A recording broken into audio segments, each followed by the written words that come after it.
आज आपल्याला सर्वांनाच अतिशय उत्सुकता आहे की वंचित बहुजन आघाडीचे 29 महानगरपालिकांमध्ये एकूण किती नगरसेवक निवडून आले आहेत याबद्दल, आणि हे नगरसेवक नेमके कोणकोणत्या महानगरपालिकांमध्ये निवडून आलेले आहेत.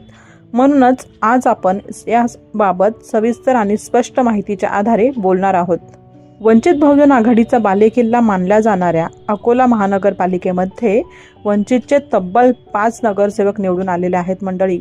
हे निकाल वंचितच्या मजबूत संघटनात्मक ताकदीचं मोठं उदाहरण आहे. तसेच लातूर महानगरपालिकेमध्ये जिथे काँग्रेससोबत युती होती तेथे वंचित बहुजन आघाडीचे 4 नगरसेवक निवडून आलेले आहेत. त्याप्रमाणेच उल्हासनगर महानगरपालिकेमध्ये वंचितचे 2 नगरसेवक निवडून आलेले आहेत. हे दोन्ही नगरसेवक महापौर निवडीत निर्णायक ठरणार आहेत मंडळी, आणि त्यामुळे उल्हासनगरमधील वंचितची भूमिका अतिशय महत्त्वाची ठरते. तसेच संभाजीनगर महानगरपालिकेमध्ये वंचित बहुजन आघाडीचे 4 नगरसेवक निवडून आलेले आहेत. तसेच चंद्रपूर महानगरपालिकेमध्ये 2 नगरसेवक निवडून आलेले आहेत. तेथेही हे दोन्ही नगरसेवक महापौर पदासाठी निर्णायक ठरण्याची दाट शक्यता आहे.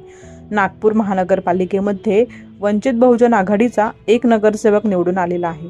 तर नांदेड महानगरपालिकेमध्ये वंचितचे तब्बल 5 नगरसेवक निवडून आलेले आहेत. या सर्व आकडेवारीचा एकत्र विचार केला तर 29 महानगरपालिकांमध्ये वंचित बहुजन आघाडीचे एकूण 23 नगरसेवक निवडून आलेले आहेत. 2016 साली स्थापन झालेला वंचित बहुजन आघाडी हा पक्ष अल्पावधीतच राज्याच्या राजकारणात आपली ठाम ओळख निर्माण करत आहे. आज मिळालेलं हे यश अपघाती नाही, परंतु हे यश आहे प्रकाश आंबेडकर आणि सुजातदादा आंबेडकर यांनी राज्यभर लावलेल्या अथक मेहनतीचं, संघटन उभारणीचं आणि विचारधारात्मक लढ्याचं फळ. गावागावात, वोरडावरडात, शहराशहरात बहुजन समाजाला संघटित करण्यासाठी ज्या ताकदीने, चिकाटीने आणि सातत्याने काम करण्यात आलं, आज त्या कामाचे सकारात्मक परिणाम आपल्याला स्पष्टपणे दिसून येत आहेत मंडळी.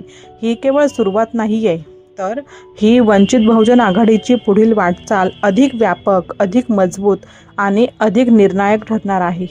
आगामी काळात महानगरपालिका असो, विधानसभा असो किंवा लोकसभा असो, वंचित बहुजन आघाडी हा बहुजनांचा खरा आणि ठाम आवाज म्हणून अधिक ताकदीने उभा राहील आणि बहुजन समाजाचा विश्वास अधिक भक्कम करत पुढे जाईल, असा ठाम विश्वास आज या निकालांमधून निर्माण झालेला आहे. जय भीम, जय भारत, जय संविधान.